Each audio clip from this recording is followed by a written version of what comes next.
A winter storm is approaching. I'll have details of when it will arrive and what type of precipitation to expect coming up. And you may have been enjoying our dry winter, but some are itching for snow. Coming up on this half hour of Sunrise, the business owners who are hoping for a lot of it tomorrow.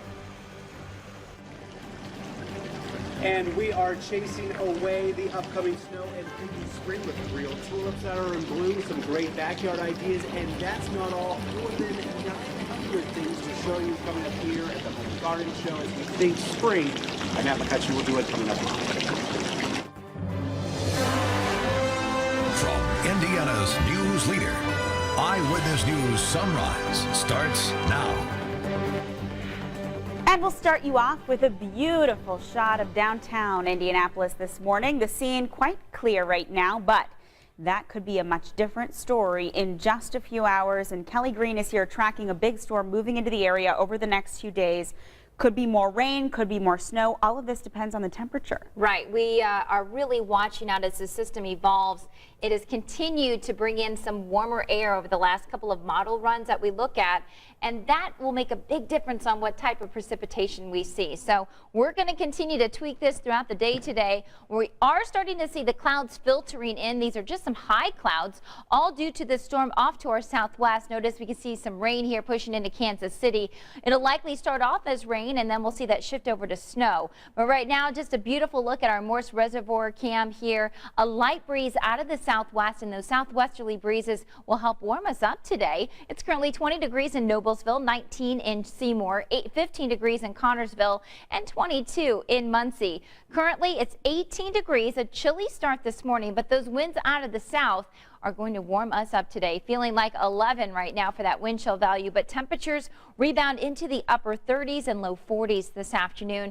The clouds will increase and we'll start to see some showers moving in likely after sunset tonight. So really a pretty decent afternoon with temperatures running near normal for this time of year. Highs in the upper 30s. Now we do have a winter storm watch that's in effect for portions of Indianapolis. To our north, a winter storm warning. Higher confidence in these areas up here where we do think the heavier snow will fall. I'll have details about the timing and how much snow to expect coming up in your full forecast. Naomi? And you heard it there from Kelly. There is snow in the forecast. And while the lack of snow this winter may have been a welcome reprieve for the folks who don't like the winter weather, for some, no snow has meant less money. That could all change tomorrow. But Alan Whitaker with ARW Trucking, he certainly hopes so. The plowing business has been slow this winter. We just had it so well in the snow plowing industry last year of applying salt and plowing snow. We stayed busy and seemed like it snowed every Tuesday, and this year it's just sit around and twiddle your thumbs a little bit. Once the snow does hit, Whitaker and his team, they will be on call 24/7, getting it cleaned up for all of their clients. A Muncie pet store is closed this weekend after animal control agents found hundreds of animals living in filthy conditions. They raided Pet Shop and More on Granville Avenue and removed 220 animals from the business, including rats, mice, birds, and hamsters. They found other animals dead inside. Inspectors cited the store for sanitation problems, health issues, and just an overall lack of care. They say the bust was a long time coming and that Muncie deserves better. So far, officers have made no arrests in the case, but investigators will meet with the prosecutor next week to talk about possible criminal charges. Well, Amtrak will keep its route between Indianapolis and Chicago operating at least through the end of March. The so-called Hoosier State Line runs 4 days a week, but has been in trouble since Congress gave the state's responsibility of supporting shorter passenger routes. In an announcement today, the State Department of Transportation said the 60-day agreement will let the state finish negotiations on a long-term solution. And the Indy Home Show wraps up this weekend. The show is in its 93rd year. It's the longest running event of its kind in the country, and it's the biggest in the Midwest. So how has attendance been this year? Sunrise reporter Matt McCutcheon is at the fairgrounds this morning to let us know. Matt. Naomi, good morning. A lot to see, a lot of diversity, if you will. We've got our John Deere tractors over here. We've also got vendors arriving as well with things like siding and getting some ideas about gutter cleaning. even mattresses here on display that you can come and test out for your home as well. Everything inside and outside of your home on display. Speaking of the outside, take a look at all that there is to see here. A lot of great ideas to think spring, right? That's what we all want to do. Chase away this snow, the winter blues, the winter blast. Look at these real flowers that are here as well. This will definitely get you thinking spring. Laura with the Home Show Manager is here with us this morning. And if you're coming out today, you've come out the past couple of years, what's new? Oh, we have some fabulous new exhibits for you to come and see. We have some beautiful kitchens by some new builders that have joined us this year. Homes by John McKenzie, Kitchens by Design have done some beautiful kitchens for us. Some other exhibitors as well. We have the Bellegarde Walkway. There's lots to come and see. That's a whole new pavilion you mentioned. Absolutely, yes. We've opened the South Pavilion all 10 days this year, so there's a beautiful beer garden with all sorts of craft beers and domestic beers to enjoy during the day. Last year we had winter nonstop every weekend, it seems like. How do attendance numbers so far compare, especially to last year? Attendance has been great. We were blessed last year. We had good attendance last year, but this year, obviously, the weather has cooperated, and it's just been fabulous. How up would numbers be so far? Oh, at least 20%. It's really, really hard to tell. We calculate those numbers after the show, but every single day has been up. Last weekend was fabulous, and with Ty being here today, we look for a huge crowd. And today as well, tomorrow is the big last day. We've got that snow, but if you come out tomorrow with all the different vendors, you could potentially get some good deals, some good finds. You may be able to. We have over 900 exhibitors, so I'm sure you're going to find some good deals tomorrow on closing day. Great. All right. So there you have it. If you want to come out today, everything opens up here at 11 o'clock. Then it runs again tomorrow, where you could find some vendors looking to sell some of their wares. But if one thing's for sure, when you come out, you can get all kinds of ideas for backyard entertaining, different ideas for inside and outside of your home. Much more information for you on WTHR.com. And still ahead in our next hour, we're going to show you a very unique treehouse. For now, reporting live, Matt McCutcheon, Channel 13 Eyewitness News. All right, Matt, thank you so much. We appreciate it. And Kelly Green back with me now. She is tracking this storm system, which could be more rain, could be more snow. That's why you really got to stay with us. That's right. We're continuing to tweak this hour by hour as the latest information keeps trending this a little bit warmer. So we may be talking more rain than snow. I'll have the details coming up in your SkyTrack 13 forecast. Plus, body cameras for police. Many argue they're the answer to keeping the peace between officers and the public. But coming up, we'll discuss with Nuvo editor Amber Stearns why some believe body cams may not be the best solution.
Welcome back. After the public outrage that followed the Michael Brown and Eric Garner cases, police departments across the country, including here in Indianapolis, are working to implement a body cam system. All this to hold officers accountable. But is it worth the potential sacrifice of personal privacy? Joining us this morning from our journalistic partners at Nuvo is editor Amber Stearns to talk about both the pros and the cons of the plan. Good morning to you. Thanks for coming. Good morning. Nice to be here. Nice for you to be here too. And I know, Amber, you've been talking with a lot of different groups who all can weigh in on this. What are police saying? Police are really looking to see if it's something that will support them, how it will help them in their interactions with the public. They're very positive, know that body cams are something that is a conversation going on across the nation, and really want to know if it's something that will work for them. Then we move on. The ACLU obviously involved in this as well. They're concerned over potentially personal privacy. Personal privacy and accountability. They want to make sure that everyone knows what the intentions of the cameras are. Are they going to be used for PR purposes, like we've seen with the Dover, Delaware situation, lip syncing to Taylor Swift? Not a good idea as far as the ACLU is concerned. But if it's something that will keep both the public and the police accountable for their actions, then they're all for it.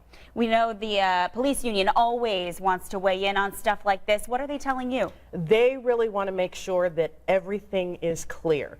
The president, Rick Snyder of Local 86, is really concerned about making sure everyone understands the limitations of the cameras, that they can't replace good old-fashioned police work, that there are some issues with the cameras that may not justify the situation. As long as everybody's talked to, everybody understands what's going on with the cameras, he's okay with it, but he wants to be included in the conversation. And Amber, based on your reporting, do you think Indianapolis, Central Indiana is quite ready for this?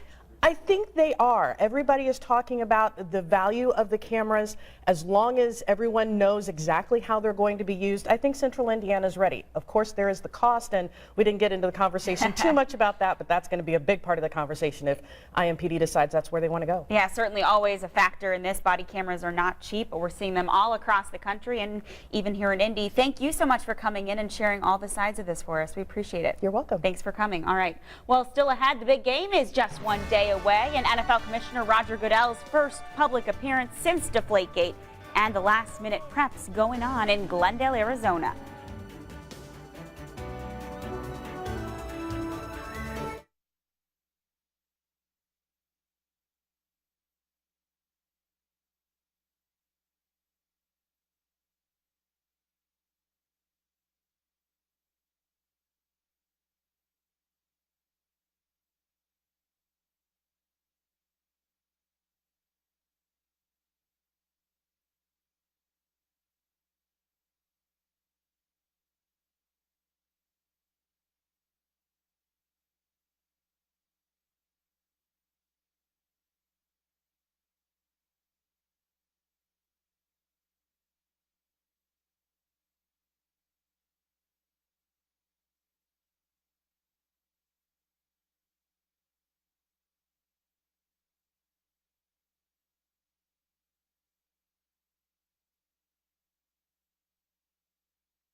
We are focusing principally on two questions.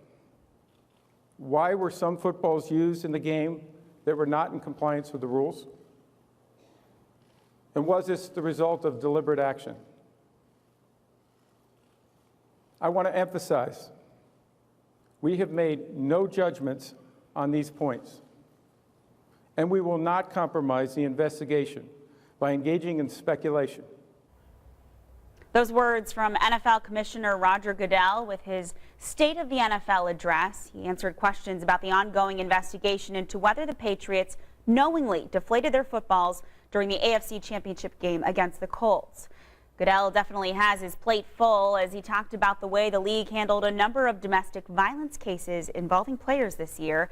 Those dark topics aren't the only thing casting a shadow on the fun of Super Bowl weekend, as NBC's Sarah Dollett reports. Super Bowl weekend arrived gray and dreary. Wet and wild times in the Arizona desert, not putting a damper on fans' enthusiasm. We're going to win the Super Bowl. Repeat. P-E-T-E, repeat. No weather worries for the teams. Sunny skies and temperatures in the 70s are expected Sunday. We're excited for the opportunity, and I think it'll be a great matchup. We're ready for it, and it's really getting close. We can feel it, and we're ready for game time. Before game time, a review of the NFL's past season. It's been a tough year, but League Chairman Roger Goodell discussed recent problems and pledged a continued focus on the new personal conduct policy. He also pledged a thorough investigation into Deflategate. this is my responsibility to protect the integrity of the game. I represent 32 teams. All of us want to make sure that the rules are being followed. Goodell promised to release investigators' final report to the public. Transparency between the NFL and the fans who invest so much into its teams. In Phoenix, Sarah Dollett, NBC News. Well, the Indiana student who scored Super Bowl tickets through the Colts is already enjoying his vacation in Arizona. The Colts sent contest winner Aaron Charles and his fiancée Sarah on an all-expense-paid trip to Arizona. This includes a travel voucher, a 4-night hotel stay, and best of all, a pair of seats in the stands on Sunday. And if that wasn't enough, take a look at who the couple ran into yesterday. They snapped this photo with Jim Irsay's daughter and Colts co-owner Carly Irsay Gordon. Well, Channel 13 is your home for the Super Bowl. You can watch NBC's coverage starting at noon tomorrow. Kickoff is then set for 6:30. Our own WTHR.com columnist Bob Kravitz, he is in Arizona now for the big game. You can follow his coverage online about the Super Bowl and the latest on Deflategate. And the two of us will certainly be watching this Super Bowl from our warm, cozy homes, hopefully. That's right, and hoping for a little bit more rain than snow so people can travel to all of their Super Bowl parties. And really, that looks like that may be the case. Now, I'll get to that in just a moment, but here's a look from our Noblesville weather bug cam. Just some high clouds, a beautiful sunrise there, as well as Greenfield. Still seeing some blue sky. High clouds filtering in right now, and we'll see more clouds as we head into the afternoon. It's still a chilly 18 degrees. Winds are out of the south at 5 miles per hour. Wind chill value making it feel like it's 11 degrees. It's currently 22 in Marion, 20 degrees in Greensburg, 19 in Seymour, and 22 in Crawfordsville. Now, our satellite radar showing the clouds starting to filter in, all related with this next storm system. This is our winter storm system that we are monitoring. It's taking shape, it's evolving, it's bringing some rain and some snow into portions of Kansas, and I'll have more on the timing of that, but we are looking at the temperature. That is going to be a big factor in what we will see as far as precipitation goes. Now, we are also going to see likely the steadiest snow showers during the day tomorrow from mid-morning until about late afternoon, especially in northern central Indiana. The rain will mix with some snow, especially across central Indiana, and we also will see the highest snow totals in our northern viewing area. 7+ inches of snow will be likely in this hot pink area. This is a winter storm warning issued by the National Weather Service. It goes into effect later on tonight. Now, portions of Indianapolis along this I-70 corridor outlined in this blue, that is a winter storm watch yet to be upgraded or possibly downgraded. We have been watching this storm system evolve, and the latest trends have had a little bit warmer air associated with it. So we'll start off with a little bit of rain as the system moves in. But before that, it should be a pretty nice day. We'll see temperatures climbing into the upper 30s, right on track for normal for this time of year. Winds will be out of the southwest. More clouds move in. Then anytime after sunset, I do think we'll start to see some precipitation moving in. It'll likely start off as some rain mixing with some snow as temperatures begin to fall. But then as we head into the evening hours, we'll see several dry hours, a lull in the precipitation, early morning hours, and then we'll start to see it ramping back up again as we head around 7 a.m. tomorrow morning. This will continue to become more widespread. Now, overnight, temperatures will hover right around 30 degrees, a few degrees below the freezing mark. We'll see that rain mixing with some snow, possibly some light snow accumulations, but it will be really after 7 a.m. when we start to see the heavier precipitation moving in. Warmer air really takes over at this point, so we'll see a lot of rain mixed with some of that snow. So that is definitely going to bring down some of those snow accumulations, and we are going to continue to monitor this for you. In fact, 2 to 5 inches is possible along that I-70 corridor. We may be dropping that down if we keep seeing this trending warmer and warmer. Higher confidence in our northern area, 5 to 9 inches. Lafayette, Peru, Marion, good possibility that we'll see the higher snow totals there as the storm system continues to push in. 38 degrees for your high today, 33 for tomorrow, and then temperatures tumble to 10 degrees. Monday will be cold with a high of 18. Again, keep checking back with us for the latest. This is a tricky forecast. We'll keep you updated here on Channel 13 and all of our social media platforms. Naomi? Kelly, thank you. Starting out from humble beginnings, coming up in our Making a Difference segment, how an organization is changing the lives of children with Down syndrome. Plus, are you willing to take the plunge? Next on Sunrise, where hundreds are freezing for a reason this morning.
Welcome back. Time now is 8:24, and there is a new place for Hoosier families to find help and services for children with Down syndrome, no matter their age.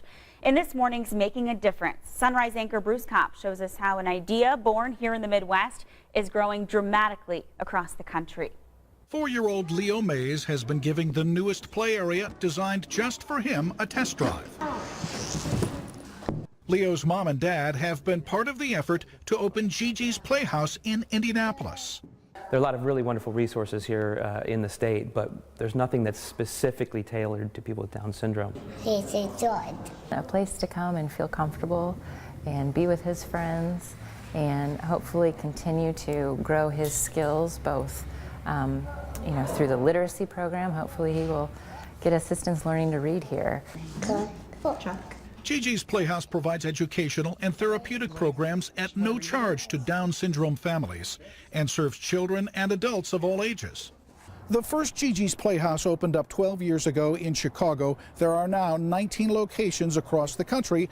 There's been about 2 years worth of planning leading up to the opening of this location in Castleton. Hundreds of people attended the grand opening here.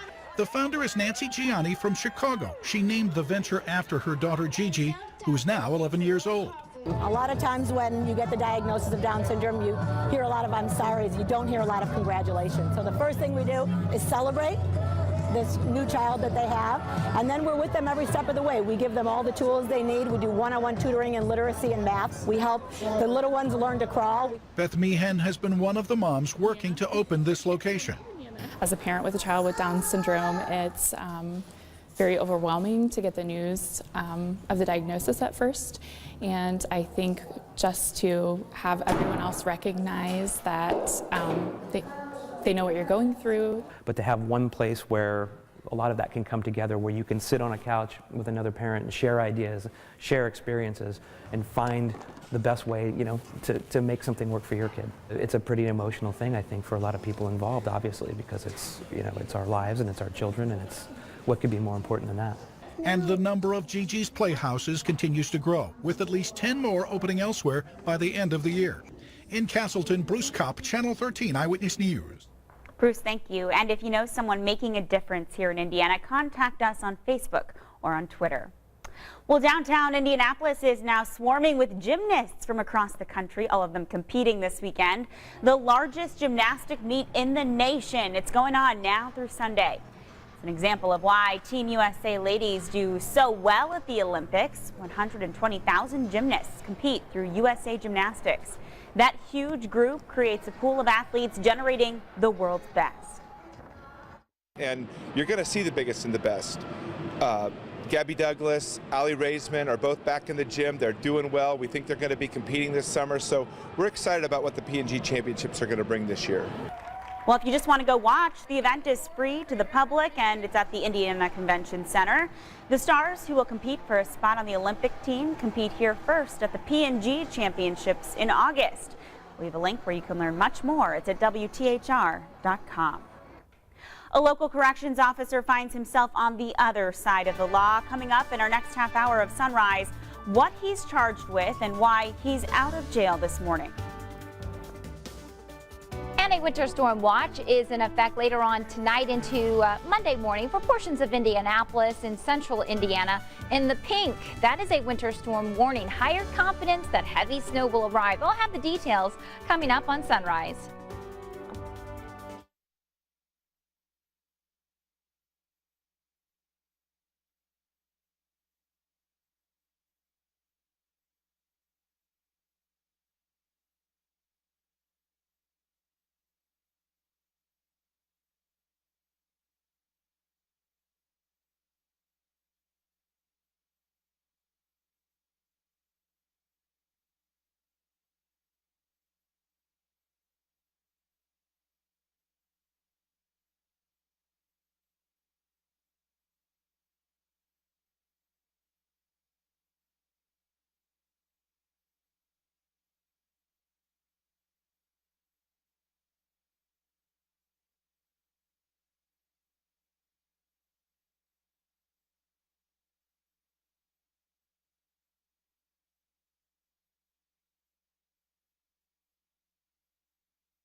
A man who normally guards prisoners finds himself in trouble with the law. What a Howard County Corrections officer is accused of this morning. Plus, a Super Bowl PSA hits very close to home. Why local 911 dispatchers are saying the ad strikes a real-life chord. A storm system will bring some winter precipitation in the form of rain and snow. I'll have the timing and those details coming up in your SkyTrack 13 forecast. From Indiana's news leader, Eyewitness News at Sunrise continues. Good morning. Welcome back to Sunrise. Time now 8:30 on your Saturday morning. I'm Naomi Peskovitz here with Kelly Green, and we hope you'll stay with us this morning and all day long, really, because this storm is changing really by the minute. Yes, every model update has brought in warmer air. So what that means is that we are going to see a change in the precipitation, making this a very difficult forecast. We have higher confidence that our northern viewing area will see some higher snow totals, but as the storm system moves in, it looks like it's going to be wrapping in some warmer air. As you can see off to our west, starting off with some rain in Kansas City. On the backside of that system, it is allowing some colder air to push in, so we may be dealing with a lot more rain than snow. Right now, though, let's take it in. This beautiful sunrise in Westfield, a beautiful view from our WeatherBug cam there. It is currently 21 degrees in Indianapolis, 23 in Lafayette, 24 degrees in Bedford, 22 in Seymour, and still 17 in Connorsville. We are going to see the clouds thicken up. It is a cold start at 18 degrees, and winds are out of the south at 5 miles per hour. Now that southerly component's really going to help bump these temperatures up today. The clouds will move in, but that southwesterly flow will allow temperatures to climb into the upper 30s and low 40s in some locations. So that is definitely a concern with factoring in what kind of precipitation we'll see once the precipitation starts to push in, mainly after 6 o'clock tonight. Temperatures climb into the upper 30s. Clouds increase throughout the afternoon with winds out of the southwest. We do have a winter storm watch that's in effect for central Indiana, and that it goes into effect later on tonight. A winter storm warning to our north, including Peru, Kokomo, Marion. Higher confidence that the heavier snow will be in those locations. I'll have more timing on this as well as details of what you can expect tomorrow for Super Bowl Sunday in your SkyTrack 13 forecast. Kelly, thank you, and we can help you stay ahead of the conditions with our WTHR Eyewitness News app. It's free on your Apple or Android device, and you can access live Doppler 13 radar, up-to-the-minute conditions, and the 7-day forecast. New on Sunrise, a community corrections field officer is out of jail this morning after being arrested for sexual misconduct. 60-year-old Isaiah Christmas turned himself in yesterday to the Howard County Criminal Justice Center. He was charged after a female detainee assigned to the Community Corrections Program filed a complaint. Christmas bonded out of jail last night. The anti-domestic violence Super Bowl spot has some real-life 911 dispatchers saying, "It's happened to me." The minute-long public service announcement, paid for by the NFL, dramatizes a 911 call. A woman speaks to the dispatcher in code, pretending to order a pizza, so her abuser doesn't know she's calling police. Hendricks County says it gets those kinds of calls, and it trains its dispatchers to tell the difference between a bogus call and a real call for help. It's all comes back to training and ensuring that your employees are up to date on their training, and that we, devote, enough time to emphasize the importance of listening closely to what the people are telling you and their interview skills.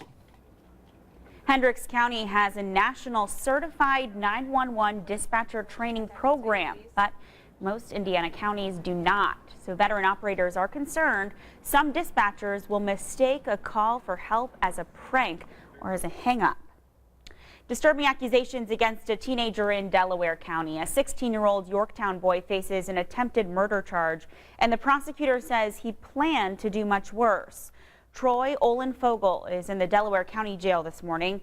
Prosecutors charged him with attempted murder in the stabbing of an 18-year-old Westdell High School student on January 8th at Fogel's home. The 18-year-old survived and is out of the hospital, but investigators say Fogel admitted to planning to kill his mother and kidnap his former girlfriend. Police have not released a motive, but we could learn more on Monday when Fogel appears for an initial hearing. He faces 50 years in prison if he's convicted. We now know more about the fourth person charged in the South Side explosion and what prosecutors say he did. 44-year-old Gary Thompson appeared in court for the first time yesterday. Prosecutors say Thompson helped plan and carry out the explosion that killed 2 people and damaged more than 100 homes. Thompson faces almost 50 criminal charges. Yesterday's first of many hearings provided new information about him and the evidence against him. It focuses on the gasoline, and we have gasoline pour patterns in the house, which were part of the fire and explosion. During that quick 6-minute hearing, Thompson told the judge he's been unemployed since 2008. Investigators say Thompson admitted that he was offered $5,000 to burn down the house, but said he backed out. Thompson's 3 alleged accomplices also face charges in the plot. Accused ringleader Mark Leonard has a hearing next Friday, and his defense team is expected to ask a judge to push back his trial, which is currently set for June. Mark's brother Bob will be in court next month, and Montserrati Shirley, who owned the house, has pleaded guilty in the case. Indiana crows have set their sights and droppings on downtown Bloomington. The city is dealing with a bird problem, which includes cleaning up the mess they cause. But one creative idea is helping. It's gross. Yeah, it's got in my car a couple of times. Just like birds. It's just really loud, and the sidewalks are disgusting. The sidewalks, handrails, street signs, and parking meters. We have such a profuse amount of birds that are always doing what birds do, all over the parking meters. So the parking enforcement manager in Bloomington had an idea. They used old recycled street signs with metal straps as poo protectors. They carefully chose 16 meters the crows targeted. But I'm wondering if they're now going to have to clean the little tents. The city says the canopies are easier to clean, which will help while the crows mark their territory. This is definitely the worst I've noticed in downtown area in Bloomington. Graham McKean, the public health director at IU, says the birds like the trees and the lights downtown. It's a very natural behavior. They're very smart creatures as well, and they just tend to roost in different areas, and urban areas are especially good. Noise like the bell or firecrackers might keep them away, or an owl up in the trees. Have a predator on site to scare them away, but I think that's, as you can see, maybe a failed attempt. Well, the meter shields only cost about $15, an inexpensive way to control a problem. Apparently the crows cannot. The health department says the health risk with the crows and their droppings, it's generally low. But if they do continue to roost in certain areas, it can cause health problems for people who have weak immune systems. We do have a follow-up now on a story of horses in trouble at a Henry County farm. The Henry County Saddle Club, which is keeping the horses now, says that people have adopted 9 of the 22 rescued horses. 6 others have adoptions pending, and 7 are still being treated. Veterinarians say the horses would not have survived even a few more weeks where they were. We have more video of the horses being rescued, plus information on how you can adopt or donate for their care. It's all on our website, WTHR.com. Just look under Hot Topics. Kelly Green joining me now to talk about really a complicated forecast this weekend. Yes, we just need to be honest that this is evolving, and we're going to continue to tweak the forecast because it looks like we're going to see a little bit warmer air filtering in with this storm system. That will change up those snow totals. As you can see, we're already starting to see that storm take shape, moving across portions of Kansas City. All the timing and what type of precipitation that we're expecting at this point coming up in your SkyTrack 13 forecast. And it might be cold, but that's not going to stop a group of crazy Hoosiers from taking a dip this morning. Coming up, the polar plunge happening at Butler and the cause it supports.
Welcome back. Time now is 8:42 and temperatures may be hovering in the teens this morning, but some brave and generous souls at Butler University will trade in their parkas for bathing suits or maybe a costume during the annual polar plunge. Joining us now from the Butler campus is Duchess Ajay with Special Olympics of Indiana. Duchess, good morning. Good morning. How are you? I'm good. I'm inside nice and warm. How are you guys doing? Cold. Yeah, it looks awfully cold out there. How's the turnout so far? So far, really great. Butler, we're so appreciative of them hosting this event on their campus. Students have truly come out. In a little bit, we'll see probably hundreds of students out here freezing for a reason. Oh yeah, freezing for a reason. So tell us why the polar plunge is so important to Special Olympics. Yes, it is our largest signature fundraiser, so we're really excited. We are not a United Way agency, so we don't have any federal or state appropriated funds. So it's really events such as this that really make our organization thrive, and we serve more than 11,000 athletes with intellectual disabilities. So this event is truly important for us. It certainly helps fund you throughout the year. We're getting some old video here from last year of folks jumping in the water. We see a lot of costumes. I know that's part of the fun. How do people decide what to wear? Are they based on teams? Oh, people dress up anything. I mean, we've had people in big diapers, banana costumes. I mean, anything that you can think of that's crazy, we see it here, especially on the college campuses. Yeah, we're getting a little taste of it now, but no one looks that warm, which is the tough part for them, of course. So Absolutely. today, Duchess, how much money are you folks hoping to raise? We hope, well, it seems like Butler has broken a little bit of a record. They were in the $20,000 range and they have raised a little over $30,000. So we're really excited about that. So Butler's doing an amazing job right now. We are the kickoff plunge, so we have 14 plunges taking place this season. All right, Duchess, thank you so much for joining us. Stay warm. We'll check back in with you in just a little bit. Thank you. See you soon. All right, Kelly Green joining me once again. She looked pretty cold out there. Yes, I did that plunge several years ago for Special Olympics. You are brave. I've never done that. It's such a great cause, so that's great that they've raised so much money already. And it definitely is a cold start this morning, but we are actually going to see temperatures climbing back to near normal this afternoon. A beautiful sky right now, but it is 18 degrees. Notice the wind is out of the south. It will turn out of the south throughout the day today, and that will allow temperatures to rebound pretty quickly. But right now it's 22 degrees in Lafayette, 23 in Kokomo, 19 degrees in Seymour, 21 in Greensburg, and 22 in Muncie. Now, we are watching out for this next storm system. This has been a tricky forecast. Notice the clouds starting to filter in, so that will be the case throughout the day today. But this storm system is wrapping in a lot of moisture from the Gulf of Mexico. It's also wrapping in some warmer air. Notice on the backside, though, we'll see that colder air also pushing in. So we're going to see a little bit of snow out of this and likely some rain as well across central Indiana, but we definitely have a higher confidence to our north. That is where we do think the stronger snow, the heavier snow line will really build up across Kokomo, portions of Marion, Peru. Fort Wayne will likely get hit with some heavy snow as well. So this is a storm system that we're going to continue to tweak for you. Starting Future Track 13 here at 1 p.m. Notice we'll still see this off to our west. As we move into the afternoon hours, it should be pretty quiet. If you're going to do some of that Super Bowl shopping for your parties, a great afternoon to do so. Clouds increase, winds will be out of the southwest, temperatures climb into the upper 30s. Anytime after 5, 6 o'clock tonight, we'll start to see the precipitation moving in. It will likely start off as rain and mix in with some snow showers as temperatures begin to fall below the freezing mark. Notice Future Track here at 11 p.m. We're still seeing rain for Indianapolis, and that is because we are going to see temperatures hovering right around that freezing mark later on tonight, and that is definitely going to cut back on some of those snow totals. I think we'll see several dry hours, a lull in the precipitation overnight, but then as we head towards 7 o'clock in the morning, the precipitation will start to ramp back up again. So tonight, rain snow mix possible, winds will be out of the southwest, temperatures hold steady around 30 degrees, could see some slight snow accumulations, especially in our north central viewing area. Here's a look at Future Track starting the timeline again at 7 a.m. Notice it's rain in the green here, and that is because those temperatures are going to be hovering just above the freezing mark. So if this changes at all, then we may see a little bit of snow moving in, but at this point it is warming it is trending warmer and warmer with each run. So at this point, it does look like we're going to cut back on some of those snow totals. Higher snow totals to our north, as you can see, Sunday at 11 a.m. And then the warmer air continues to take over. So we may see some light snow accumulations across portions of Indianapolis, but at this point, we will probably drop this down a little bit later on today, depending on the latest model runs. 2 to 5 inches for Indianapolis. 5 to 9, though, feels much more confident as we head into the evening hours tonight through tomorrow night for northern Indiana. Here's a look at your SkyTrack 13 7-day forecast. High of 38 degrees as we head into Saturday afternoon. 33 for tomorrow. Much colder as we head into Monday. On the Health Beat this morning, we are learning more about the toll the flu is taking on Hoosiers. New numbers show that 108 Hoosiers have died of the flu this year. That's up from 70 last year, and it's the highest number of flu-related deaths in more than 10 years. 13 of this season's deaths were in Marion County. That's one reason why area hospitals are maintaining those flu restrictions. So far, Indiana is avoiding the measles outbreak that reportedly started at Disneyland in California. At least 94 people have been infected across the nation from this outbreak. That includes Arizona, where the Super Bowl could be a perfect breeding ground for the virus to spread. And before the Indianapolis Home Show wraps up this weekend, Ty Pennington will make a special appearance. You've, of course, seen him on Trading Spaces and Extreme Makeover Home Edition. Ty hosts TNT's new series On the Menu. Now, Ty stopped by our studio yesterday to talk about what makes the Indy Home Show so special. Home show, which is a very awesome home show. I mean, this is like the biggest one in the Midwest. It's over 900 vendors, and so you can not only get ideas, but you can also get, you can see things that you may want to actually implement in your own home. Well, Ty says he'll be looking for ideas for his own home while he's there. He'll be joining Matt McCutcheon from the home show again in our next half hour of Sunrise this morning. A little bit of Hollywood is coming to the Children's Museum starting today. The interactive exhibit lets you be the director and the star. The exhibit lets both adults and kids experience the magic of TV and film. You can work the cameras or step out in front and become the star. The museum has real working sets and costumes from blockbusters like Hook, Ghostbusters, and Spider-Man. Sony provided many movie props for us, many iconic movies that you can come see here. And what is very cool about this exhibit is that you can see things from the 1960s all the way through 2014. We have a dress from the 2014 Annie movie, for example, that the little girl wore, as well as one from the 1982 movie. So you can see authentic, real movie props, television props. It's very intergenerational, this exhibit. Grandparents can talk to their grandkids about, you know, the shows I used to watch, and the grandkids will say, well, I still watch those because many of them are in syndication. Well, the exhibit opens today. It'll run through July 26th. A nifty play from an Indianapolis native is the talk now of the NBA. We'll show you coming up. Hey, good morning, everybody. Dave Calabria with you on this Saturday morning on the Tipton Cheerleaders. It's time for Operation Basketball. The highlights and fun are coming up.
Welcome back. We hope you stay with us after the show tomorrow morning for Inside Indiana Business. Here's host Gary Dick with more on tomorrow's show. I'm Gary Dick, and here's what's topping Indiana business news headlines this week. Lilly Endowment has awarded more than $3.4 million to Indianapolis-based the Mind Trust. Much of the money will be used to help support recruitment efforts for hundreds of teachers and administrators at, quote, high-need public schools. An Indianapolis City County Council panel has tabled an incentive package of up to $18.5 million as part of a previously announced Angie's List expansion. The company has said that expansion could mean 1,000 new jobs. Georgia-based Davidson Hotels and Resorts is partnering with a real estate investment manager to acquire the Hyatt Regency in downtown Indianapolis. Davidson will operate the 499-room hotel, which completed a $20 million renovation in 2012.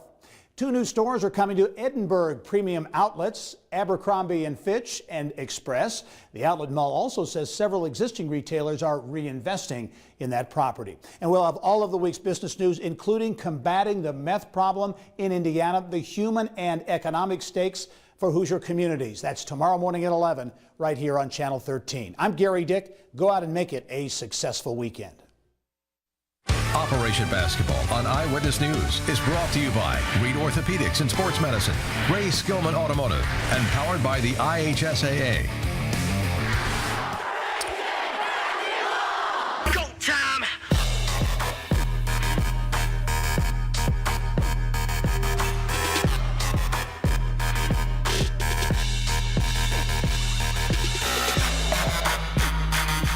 Hey, good morning, everybody. Dave Calabro hanging out with the Tipton Blue Devil cheerleaders on this Saturday morning. Hope you're having a great weekend so far. It's time to play Operation Basketball 4A. Couple of great games last night. Let's check it out. The Greyhounds in tune this season. 4th ranked and ready for the Ben Davis Giants. More cowbell! We need more cowbell! The Hounds find their rhythm with no problem. Ryan Klein doing just fine, stroking the 3. The Purdue recruit just keeps on shooting. He knocks down 4 3-pointers in the first half. The Giants counter with Brennan Gillis. He battles down low for 13 points. But on Carmel's 50s night, the Greyhounds win it with some old school hoops. Klein stroking those jumpers. He finishes with 32. Carmel wins 50-41. They're now 14-2. We make that quick trip to North Central. The Panther fans dancing at halftime because their team is up 19 on Warren. Warren Central makes a great effort to get back in the ballgame. Traquan Spivey goes to the rack, but North Central super sophomore Chris Wilkes, he puts on a show, driving and finishing. At 6'7", several big-name colleges now offering him scholarship. The Panther fans on their feet, making a statement for that Operation Basketball Spirit Award. Coach Doug Mitchell's Panthers ranked 3rd, and for a good reason. Watch the finish. Wes Stowers leaving it for 6'5", Antonio Singleton for the finish. North Central wins 81-67 on Operation Basketball. Zionsville at Brownsburg. The Bulldog fans ready for the winter storm, aren't they, huh? Here come the Dogs. KJ Walton is stealing the payoff. And on this Friday night, Mom and Dad were having a date last night. How you like that? Here comes Zionsville. Eagles' Chris Pappas knocking down the 3 for the lead. The Eagles go on the road. They come up the win. 68-59. Big win for them last night. All right, time for Cheerleaders of the Week from Tipton High School. Ladies, take it away on this Saturday morning. Ready? The Tipton High School cheerleaders are here once again. The blue and the white only play to win. 2013 are here to shine. It's Operation Basketball. Now is the time. We're the Blue Devils, the #1 team, all the way from Tipton on Channel 13. Nice job. They did a fantastic job. Thank you, Tipton, for being here. Go to our website, WTHR.com, for much more on Operation Basketball. I'm Dave Calabro. Have a great weekend. Talk to you later. Good job, ladies. All right, Dave, thank you. A layup from an Indianapolis native, Jeff Teague, was the play of the night in the NBA. Take a look. Teague on the handoff. Jeff on the drive. Jeff with a fake. Oh, beauty! Air Teague uses the ball fake to get the two defenders in the air and then puts up the wide open lay-in. It was a big week for Teague as he was voted onto the All-Star team. First time he's made the team in his 6-year career. Teague went to Pike High School. Well, things are shaping up to be an interesting weekend in the weather department. Kelly Green is tracking the chance for snow and will give you the very latest timing coming up. Plus, as this latest threat inches closer, most of us are just hoping for it to blow over. But coming up next, we'll introduce you to a group that's going against the grain and hoping for a lot of snow.